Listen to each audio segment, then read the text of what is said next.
Hello friends, financials with विशाल में आपका welcome है, स्वागत है। तो जैसा कि हम लोग करते हैं, जो न्यूज़ होता है, जो बिजनेस न्यूज़ होता है, टू बी स्पेसिफिक, जो लोग इंटरेस्टेड हैं या तो जो कॉमर्स बैकग्राउंड से हैं या फिर नॉन कॉमर्स से हैं, लेकिन फिनेंशियल मार्केट में काफ़ी इंटरेस्ट रखते हैं, लेकिन जब वो न्यूज़ देखने जाते हैं तो होता है कि उसने कभी बिजनेस टर्मिनोलॉजी जो यूज़ करते हैं वो काफ़ी हाई लेवल का होता है, वो लोग समझ नहीं पाते हैं मेरे जैसा। तो मैंने ये जो वीडियो बनाया है, जैसे कि हम करेंगे कि जो भी टर्मिनोलॉजी होगी उसको हम लोग समझेंगे और जो पूरा न्यूज़ होगा उसको हम एनालाइज करेंगे। तो चलिए शुरू करते हैं कि आज का न्यूज़ है क्या। आज का न्यूज़ है, जैसा कि आप पीछे देख सकते हैं, it is DII build up the net short positions as FPIs go long। Short selling, short position, DIIs, FPI आपने सुने होंगे, खासकर जब अभी जो स्कैम 1992 फेमस हुआ था उसमें।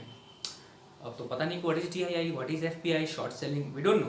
तो चलते हैं हम लोग आगे, आज सब कुछ करेंगे। ये जो ऑफिशियल नोटिफिकेशन है वो है। आज हम लोग क्या क्या सीखेंगे। फर्स्ट वन, DIIs क्या होती हैं, मेजर DII कौन कौन है, FPI क्या है, FDI क्या है, FDI और FPI में डिफरेंस क्या होता है, और लॉन्ग और शॉर्ट पोजीशन कहते हैं किसको हैं, और लास्ट में ये सबको कंपाइल करके समझेंगे कि न्यूज़ था क्या। ओके, आगे चलते हैं। पहला जो मेन पार्ट है, DII। What is DII? DII stand for domestic institutional investors. The question इसकी पटर दे है क्या वो। तो पहले हम लोग जो लाइन है मैं वो आपको पढ़ के सुना देता हूँ, देन वी विल गो कि समझते उसको है क्या।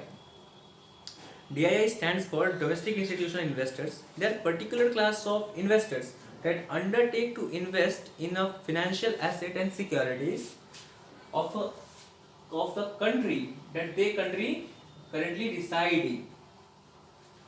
इसका मतलब क्या हुआ? DII वो इंस्टीट्यूशनल इन्वेस्टर हैं जो अपने ही कंट्री में इन्वेस्ट करते हैं, दूसरे कंट्री में इन्वेस्ट करते हैं वो that are different, they can be FPI, FDI। लेकिन जो अपने ही कंट्री में, जिस कंट्री में वो रिसाइड कर रहे हैं, जिस कंट्री में अगर वो कोई कंपनी है, जिस कंट्री में वो रजिस्टर्ड है, अगर उसी कंट्री में वो इन्वेस्ट कर रहे हैं, then they are known to be a DII। आगे क्या है कि जैसा कि पिछले वीडियो में हमने देखा था कि एक वर्ड आया था, बिजनेस इन्वायरमेंट। मैंने आपको समझाया था कि इन्वायरमेंट क्या है, उसमें कैसे कोई भी कंपनी को इम्पैक्ट करती है। तो जो DII है, उनका भी जो इन्वेस्टमेंट होता है उसको भी ये जो पॉलिटिकल या फिर इकोनॉमिक ट्रेंड है वो काफ़ी अफेक्ट करती है। आगे देखते हैं। अभी तो ये जो है, ये जो स्लाइड देख रहे हैं, मैंने सिर्फ एक छोटा सा लिस्ट आपको दिखाया है कि जो DIIs हैं वो लोग जो इन्वेस्ट करते हैं, और इन्वेस्ट करके कितना इन्वेस्ट करते हैं, क्या रेट पे इन्वेस्ट करते हैं, और कितना अमाउंट है, उसका एक शॉर्ट आपका डिस्क्रिप्शन है पीछे कि जो लोग शेयर मार्केट में हैं वो लोग इसको कैसे यूज़ करते हैं। This is just a slide, a small streak of it. So you can see कि DII होल्डिंग इंडिया है, स्क्रीनर का रिपोर्ट है ये, पहला 197 है, ये कंपनी है। जैसे कि आप लोग पेटीएम काफ़ी यूज़ करते हैं, द मोस्ट फेमस पेइंग और ट्रांजैक्शन का अभी का ई पेमेंट का जो सोर्स है दैट इज पेटीएम, उसकी पेरेंट कंपनी दैट इज़ 197, उन्होंने भी इन्वेस्ट किया रखा है दैट इज़ अराउंड 474.65 के रेट पे। कल आप कंफ्यूज मत होइएगा, पेरेंट और सब्सिडियरी कंपनी के बारे में भी मैंने आपको पिछले वीडियो में समझाया था, एग्जैक्ट वो चीज़ है ये। आगे HDFC है, जोमेटो है, काफ़ी चीज़ है, इस पर ज़्यादा ध्यान नहीं देना कि कौन क्या है। ये तो काफ़ी सारी कंपनीज हो गई, DIIs काफ़ी कंपनीज, DII में काफ़ी कंपनी है, लेकिन जो मेजर है, जो मेन है, जो इम्पोर्टेंट, जो ज़्यादा प्रोपोर्शन में इन्वेस्ट की हुई है, वो लोग कौन कौन है? 4 हैं। पहला म्यूचुअल फंड, दूसरा इंश्योरेंस, तीसरा आपका हो गया पेंशन फंड्स, और चौथा बैंक। म्यूचुअल फंड्स तो आप लोगों को पता ही होगा, अगर नहीं पता होगा तो नॉट अ प्रॉब्लम, हम लोग के लिए क्या ही खास बात है, we will I research it and हम लोग उसके ऊपर एक छोटा सा वीडियो डालेंगे, सो आप लोग चुटकी में समझ जाइएगा। तो म्यूचुअल फंड्स वाले जो होते हैं वो हमसे पैसा ले लेते हैं and they invest in the different securities. तो उन्होंने कितना एज अ DII कितना इन्वेस्ट कर रखा है, द अमाउंट इज 39,53,209 करोड़। इन इतना का इन्वेस्टमेंट इन्होंने कर रखा है। लेकिन आप एक वर्ड देख पा रहे होंगे, इट इज AAUM। भाई AAUM क्या है, सीधा लिख देता कि इन्वेस्टमेंट क्या हुआ है इतना। AAUM stand for average asset under management. Average asset under management क्या होता है ये? एसेट का मतलब पता है, मैनेजमेंट का पता है, एवरेज का भी पता है, लेकिन how what do they mean in combination? सबसे पहला म्यूचुअल फंड्स है या फिर कोई भी है, कोई भी इन्वेस्टर है, वो लोग खरीदते भी हैं और बेचते भी हैं, that is a normal trading activity. लेकिन अभी पता कैसे चलेगा कि भाई उसके पास होल्ड कितना कर रहा है? अभी तो हम I am just making this on video on 28 November, तो एग्जैक्ट मुझे पता नहीं है, I have just the detail of October 22। ये लोग क्या करते हैं कि they average the amount they sell, कितना उन्होंने बेचा और कितना उन्होंने खरीदा, उसको एक फॉर्मूले से एवरेज करेंगे और बता देते हैं कि एवरेज कितना ये लोग वैल्यू का स्टॉक सिक्योरिटीज इन्होंने रखा है। तो म्यूचुअल फंड ने रखा है 39 लाख के ऊपर का करोड़, 39 लाख करोड़ के ऊपर का। तो second is insurance companies. Insurance company का सिर्फ काम ये नहीं कि वो इंश्योरेंस बेचती है, if they take the premium they invest heavily. और आपको भी सीधा यूलिप, वो कुछ कंपनीज है इंश्योरेंस कंपनीज जो यूलिप आपको देंगी। यूलिप के बारे में आपको बताऊंगा, अभी एक वीडियो में काफ़ी चीज़ नहीं बता सकता। तो लोग वैसे भी इन्वेस्ट करते हैं। तो इंश्योरेंस कंपनी का जो है उन्होंने 20,000 करोड़ के आसपास इन्वेस्ट कर रखा है। The third one is pension fund. इतना सारा बात हो गया, आप लोग सिर्फ ये सोच रहे होंगे कि ये जो इन्वेस्टिंग का काम सब है ये सिर्फ प्राइवेट कंपनीज करती हैं। ऐसा ज़रूरी थोड़ी है कि सिर्फ प्राइवेट कंपनीज करती है, गवर्नमेंट ऑफ इंडिया भी करती है। लेकिन व्हाट चैनल, कौन से प्रोसेस से करते हैं, कौन सा मोड है उनका? The mode is national, the mode is pension funds. Pension fund का मतलब क्या? देखिए कॉर्पस फंड होता है बस, पेंशन के लिए आदमी जो एम्प्लॉय होता है, गवर्नमेंट एम्प्लॉय, उनके जो सैलरी होता है उसे वो डिडक्ट होते जाता है और गवर्नमेंट के पास एक जगह बैठा हुआ रहता है। कॉर्पस फंड है ना, यूज आ रहा है किसी के मनी एक जगह। आप स्कैम 1992 का एक डायलॉग है कि अगर मनी पैसा रुका हुआ है ना तो वो मरा हुआ है, उसको हर वक्त यूज करते रहना चाहिए, then only it can be said कि हाँ जिंदा है। सेविंग अकाउंट का पुराना कॉन्सेप्ट है, you have to keep the money moving so that you can earn from it. Otherwise जो मनी भी है ना वो भी डेप्रिशिएट होती है वो भी एक कॉन्सेप्ट है, हम लोग आगे डिस्कस करेंगे। Fourth is banks.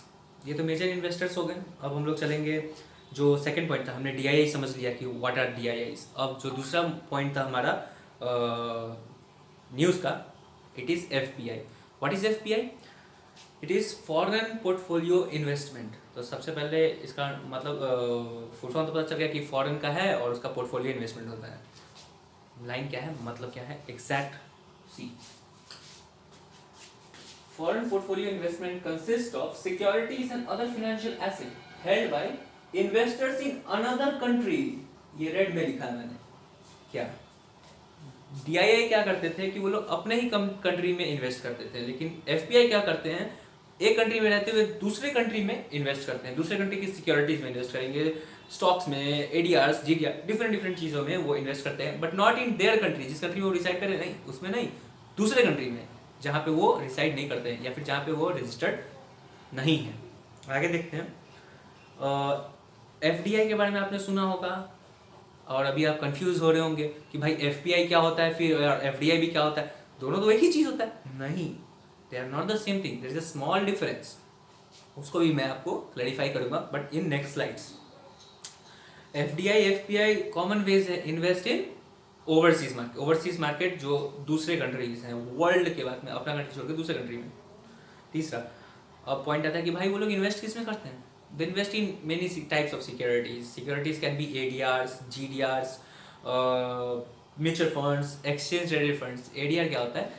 It is American depository receipt, वो भी एक तरीके का बॉन्ड है। GDR that is global depository receipt, उसके बारे में हम लोग आगे कभी वीडियो बनेगा, आप लोग रिक्वेस्ट करेंगे, if not request, if you suggest me to make a video upon that, I make it. उसके बाद आता है कौन मैक्रो लेवल। मैक्रो लेवल आप समझते होंगे, नहीं समझते तो नॉट अ प्रॉब्लम, कुछ खास बात नहीं है वो। Foreign portfolio investment is shown. Foreign portfolio investment जो होती है ना, एफपीआई जितना उन्होंने अमाउंट इन्वेस्ट कर रखा है उसको हम लोग बीओपी में जरूर दिखाते हैं। क्वेश्चन की what is BOP? BOP stands for balance of payment. Balance of payment क्या होता है? Balance of payment measures the amount of money flowing from one country to another in a fixed period. It can be a year. It is generally a year. मतलब balance of payment वो amount होता है जो एक country दूसरे country के बीच में जो अमाउंट ट्रांजैक्ट हुआ है एक साल के अंदर, दैट इज नो, जो total amount that total amount is known as BOP. अभी जस्ट मैंने बोला आप लोगों के मन में सवाल आया था कि भाई एफडीआई क्या होता है, एफपीआई क्या होता है, दोनों तो सेम ही लग रहे हैं। Here is the slide to make the difference, और not to make the difference but to clarify the difference. या here is it, this is FDI foreign direct investment, this is FPI foreign portfolio investment. तो पहले हम लोग शुरू करेंगे FDI के साथ। एफडीआई क्या है? It let's an investor purchase direct business control in a foreign country. मतलब जब एफडीआई से अगर आप इन्वेस्ट कर रहे हैं दूसरे कंट्री में, एफडीआई मतलब फॉरेन का है, तो एक कंट्री का आदमी दूसरे कंट्री में इन्वेस्ट जरूर करता है, लेकिन किस एम के साथ कि भाई वो जो कंट्री का जो कंपनी है उस कंपनी का कंट्रोल हमको लेना है। We need to take the control, वो बिजनेस कैसे काम करेगी मैं बताऊंगा, दैट इज एफडीआई। लेकिन एफपीआई में क्या होता है? It consist of passive ownership not active ownership. यहाँ पे आपको एक्टिव मिलेगा, this is passive ownership. Investor have no control over the ventures. जो इन्वेस्टर हैं एफपीआई, जो फॉरेन के इन्वेस्टर हैं, भले ही दूसरे कंट्री में इन्वेस्ट करेंगे, दूसरे कंट्री की कंपनी में इन्वेस्ट करेंगे, लेकिन they will not retain the ownership. वो ओन नहीं करेंगे उसको ठीक से, मतलब ठीक से in the sense what, they can not control the venture, they can not control the company कि हाँ भाई कैसे होना है। एफपीआई ये नहीं बता सकते हैं। एफडीआई, एफडीआई का गोल होता है to create a long term income stream, और एफपीआई का होता है कि शॉर्ट टर्म होराइजन में ये काम करती है। Long term income stream, short term horizon, what is that? देखिए भाई, जैसे कि वो एफडीआई ने क्या बोला कि मैं आपका कंट्रोल, कंपनी को कंट्रोल करूंगा, तो उसका एम तो यही होगा ना कि हमें लॉन्ग टर्म इनकम चाहिए। शॉर्ट टर्म होता तो एफपीआई करते हैं ना, शॉर्ट टर्म होराइजन में कि हाँ आज खरीदा 10 महीना के बाद बेच दूंगा, नॉट अ प्रॉब्लम। लेकिन what is FDI? They hold the security, security खरीद लेंगे उस कंपनी का और रखेंगे 5 साल 6 साल। भाई जब मेरे पास सिक्योरिटी रहेगा तभी तो मैं उसको कंट्रोल कर पाऊंगा। इसीलिए लॉन्ग टर्म इन्वेस्टमेंट और लॉन्ग टर्म इनकम के लिए वो एफडीआई के रूट से इन्वेस्ट करते हैं। छोटा सा एक और बेसिक पॉइंट है क्या, कि जो एफडीआई होते हैं it is less liquid in comparison to FPI. Normally नहीं है, वो भी लिक्विड है, लेकिन in comparison to FPI it is less liquid. और वहीं एफपीआई का बात करेंगे तो दे आर बहुत ज़्यादा, हद से ज़्यादा दे आर लिक्विड, एंड इसीलिए आप हम लोग फ्रीली एग्जिट और एंटर कर सकते हैं। लिक्विड का मतलब क्या होता है? अरे लिक्विड का मतलब ड्रिंकेबल चीज़ नहीं होता है या फिर कोई भी चीज़ that is not flowing, that is not liquid. Liquid is the amount cash, हम लोग कितना जल्दी कोई भी चीज़ को इन कैश कर सकते हैं, एसेट को कितना जल्दी हम लोग बेच सकते हैं, सिक्योरिटीज कितना जल्दी बेच सकते हैं। ज़मीन को बेचना है तो भाई उसमें आपको कम से कम तो 2 महीने लगेगा ना, ब्रोकर को पकड़ना है, ये करना है, वो करना है, प्रोसेस करना है। सिक्योरिटीज़ है, ऐसे खरीदो और ऐसे बेचो, चुटकी में सब कुछ हो जाता है। तो वो एफपीआई जल्दी कर पाते हैं क्योंकि उनको सिक्योरिटीज रखने ही नहीं होते हैं, इसलिए उस तरीके का सिक्योरिटीज में वो इन्वेस्ट ही नहीं करते हैं जिसको बेचने में टाइम लगेगा। लेकिन एफडीआई जो होता है उन्होंने तो काफ़ी बड़ा इन्वेस्टमेंट कर रखा होता है, तो उसको बेचने में, खरीदने में भी टाइम लगता है। ये था डिफरेंस, जो छोटा सा क्लैरिफिकेशन था कि एफडीआई और एफपीआई में क्या डिफरेंस है। अब जो हमारा पॉइंट नंबर जो 4th है, शॉर्ट और लॉन्ग क्या होता है। जो डीआईए था वो शॉर्ट ले रही है और एफपीआई तो लॉन्ग ले रही है। लेकिन क्या है भाई, what is short? Will understand it, have a look. This is short, this is long. जो शॉर्ट होते हैं वो बिलीव करते हैं कि प्राइस जो है कोई भी सिक्योरिटीज का जो वो होल्ड कर रहे हैं, जो उनके पास इन्वेस्टमेंट है, उसका जो प्राइस है वो गिरने वाला है। तो भाई अगर कोई भी, अगर सिक्योरिटीज अपने तो हर चीज़ समझ रखा है, आपको समझाने का कोई जरूरत भी नहीं है। कोई भी चीज़ का दाम अगर गिरने वाला है, आपके पास ज़मीन है, उसका आपको पता चला कि भाई उसका दाम गिरने वाला है, आपने 10 लाख में खरीदा था, अब उसका 2 महीने के बाद 8 लाख होने वाला, तो आप क्या करिएगा? You will sell it, right? तो वो बिलीव करते हैं कि भाई इसका दाम जो है वो गिरने वाला है। लेकिन लॉन्ग वाले हैं, उनका क्या है कि दे बिलीव कि नहीं, आज मैंने 10 का खरीदा है, कल 12 होगा, परसों 15 होगा, ठीक है? उनका लॉन्ग वाले का है। इनका क्या है, शॉर्ट वाले का? Short selling is a technique, it is a trading technique of selling security in order to buy in future at less price. क्या हुआ, 10 लाख का मेरे पास सिक्योरिटी था, लाइक मान लेते हैं मेरे पास RIL का सिक्योरिटी था 10 लाख का। मुझे लग रहा है कि भाई ये तो 2 दिन में इसका दाम गिरने वाला है, हमने खरीदा था 100 में, इसका दाम 80 होने वाला है। मैं क्या करूँगा, I will sell it at 100, right? 100 पे बेचा, कुछ दिन के बाद क्या करूँगा, मैं उसको खरीद लूँगा 80 पे। हमारा पास कॉस्ट था 100, अब उसको 100 अभी मुझे मिल गया और सिक्योरिटीज बेच दिया। कुछ दिन बाद वो सिक्योरिटी मैंने खरीद लिया 80 में, तो सिक्योरिटी आज मेरे पास वापस आ गया, राइट? और जो 100 मुझे मिला था उसमें सिर्फ मुझे 80 देना पड़ा, बाकी का तो 20 मेरे पास है ना। सिक्योरिटी मेरे पास आ गया और 20 रुपये भी आ गया मेरे पास। That is a technique known as short selling. और लास्ट छोटा सा है शॉर्ट का कि ये ज़्यादा एडिशनल इन्फॉर्मेशन हो गया आपके लिए कि शॉर्ट सेलिंग कितने तरीके होता है, दो तरीके का होता है, एक होता है नेकेड और एक होता है कवर्ड। ये काफ़ी डीप हो जाएगा, ये मैं आपको अभी नहीं समझा दूंगा, बाद में देखते हैं इसको। अब लॉन्ग सेलिंग, लॉन्ग टेक्निक क्या है, ये लोग बिलीव करेंगे कि प्राइस बढ़ने वाला है, तो जब पता है कि प्राइस बढ़ने वाला है तो they start buying security in order to sell in future at higher price. वही है, छोटा सा डिफरेंस। मुझे आज लग रहा है कि 12 लाख में मैं खरीद रहा हूँ, 15 लाख में बिकने वाला है वो अगले 2 महीना में, तो व्हाट विल डू कि आज खरीद लेंगे एंड 3 साल के बाद उसको बेच देंगे, हो गया 3 लाख का प्रॉफिट। तो वो लॉन्ग सोचते हैं, जो लॉन्ग पोजीशन जो लेते हैं उनको वो ये टेक्निक यूज करते हैं, और जो शॉर्ट पोजीशन लेते हैं वो टेक्निक यूज करते हैं कि उनको चुटकी में खरीदना है, चुटकी में बेचना है। लेकिन लॉन्ग वाले नहीं, आज खरीदेंगे, उसको टाइम तक रखेंगे and they sell it. Last जो पॉइंट आपके दिमाग में आ रहा हो कि उसके भी टाइप्स थे शॉर्ट सेलिंग के, तो इनका क्या है, इनका कुछ मेजर टाइप्स हैं, लेकिन जो सबसे मेजर टाइप है that is time oriented. Long selling का मतलब ये नहीं होता है सिर्फ कि भाई आप ज़्यादा खरीदेंगे या this and that you will not sell, ऐसा नहीं है। It can be like popularly होता है क्या कि टाइम ओरिएंटेड होता है कि हम ज़्यादा दिन तक इस सिक्योरिटीज को हेल्ड करेंगे। प्राइस तो भाई डेली ऊपर नीचे होता है, लेकिन जो लॉन्ग पोजीशन, जो आदमी जो इन्वेस्टर लॉन्ग पोजीशन ले लेते हैं, वो क्या करेंगे कि मुझे मतलब नहीं है आज क्या हो रहा है, कल क्या हो रहा है, परसों क्या हो रहा है, it doesn't matter to me. The thing that matter कि आज से 3 साल बाद क्या होगा, लॉन्ग टाइम के बाद वो देखते हैं। This is long position and short position. हमने समझ लिया कि DII क्या होता है, FPI क्या होता है, शॉर्ट पोजीशन क्या है, लॉन्ग पोजीशन क्या है, और छोटा सा क्लैरिफिकेशन के लिए what is the difference between FPI ना FPI। अब जो मेन हमारा जो न्यूज़ था उसको हम लोग एनालाइज करेंगे। क्या था न्यूज़ हमारा, एज यू कैन सी मैंने फिर से ले आया है इसको। DIIs build up net short positions as FPI go long। आपको शॉर्ट पता है, DII सब पता है, इसका मतलब आप लोग आराम से निकाल सकते हैं कि जो DIIs हैं वो लोग शॉर्ट पोजीशन उन्होंने ले लिया है। उनको क्या लग रहा है कि भाई दाम गिरने वाला है शाम का, वी विल सेल इट। लेकिन FPI क्या कर रहे हैं कि नहीं, no, we will hold it now, we will buy it now and we will purchase sell it at higher price. वो लॉन्ग पोजीशन लेके रखे हैं। ऐसा कुछ दिन पहले का न्यूज़ था कि FPI लोग शॉर्ट खेल रहे थे और DII लॉन्ग खेल रहे थे, लेकिन अब उल्टा हो गया है। अब DII नीचे जा रहा है और वो लोग जल्दी जल्दी बेच रहे हैं एंड FPI क्या कर रहे हैं, वो खरीद रहे हैं और लंबा रखने का सोच रहे हैं। तो अब हम लोग क्या एनालाइज करते हैं, अब हमने मीनिंग समझ लिया, जो भी इंपॉर्टेंट वर्ड्स थे जो हमें कंफ्यूज कर रहे थे, लेकिन देखने में कितना ऑसम लग रहा था, इंटरेस्टिंग एक्साइटिंग लग रहा था कि व्हाट DII ने लॉन्ग ले लिया है, शॉर्ट ले लिया है। लोग सब बोलते थे स्टॉक मार्केट वाले, हमें समझ नहीं आता। अब तो मुझे समझ में आ गया, आपको भी आ गया कि है क्या, क्या बोलना क्या चाह रहा है। अब लास्ट हमारा जो पार्ट है वीडियो का, हम लोग एनालाइज करते हैं कि ऐसा हो क्या रहा है, what are the figures, what are the facts. मैंने छोटा सा रिसर्च किया, कुछ खास मुझे मिला नहीं, क्योंकि ये तो डेली चेंज होते रहता है। Domestic flows are shifting from physical asset and investing heavily in financial asset.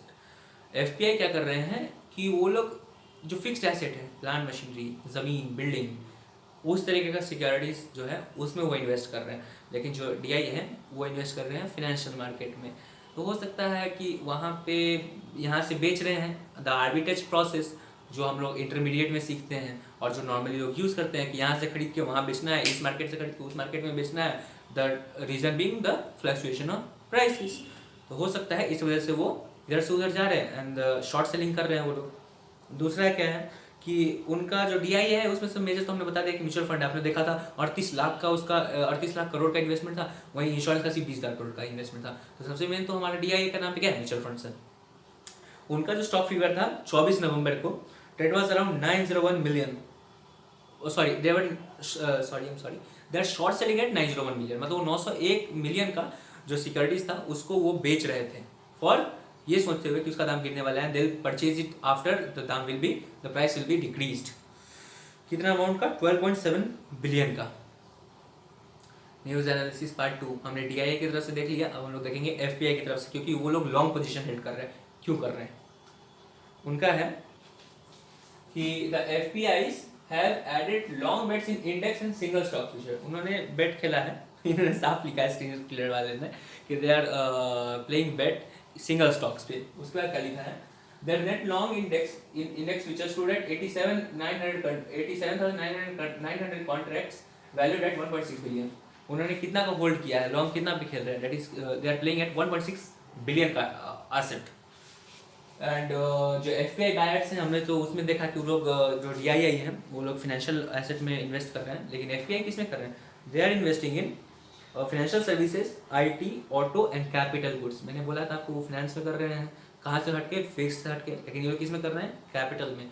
So capital है, लॉन्ग टर्म के लिए है, फिक्स्ड एसेट को हेल्ड करने वाले हैं। एंड आप लोग तो समझ लेना कि what is long position, they are buying it for selling at a future higher price, so they are taking a long position. So here we conclude, news is over. हमने एनालाइज भी कर लिया न्यूज़ को कि ये क्यों हो रहा है, और जो बिजनेस टर्मिनोलॉजी थी, D I I, F P आई या जो भी कुछ था, हमने समझ लिया है। इतना काफ़ी था आज के लिए। आई थिंक नेक्स्ट वीडियो हम लोग डालते हैं। एंड अगर ये तो मेरा सेकंड वीडियो है, if you like it and you want another clippings or anything like that, just contact me over there, comment over there. और I have a LinkedIn profile, मैंने मेंशन नहीं किया है, मैंने लिंक्डइन प्रोफाइल का मैं mention कर दूंगा यूट्यूब चैनल पे, you can follow up in that and we can have a contact. Thank you.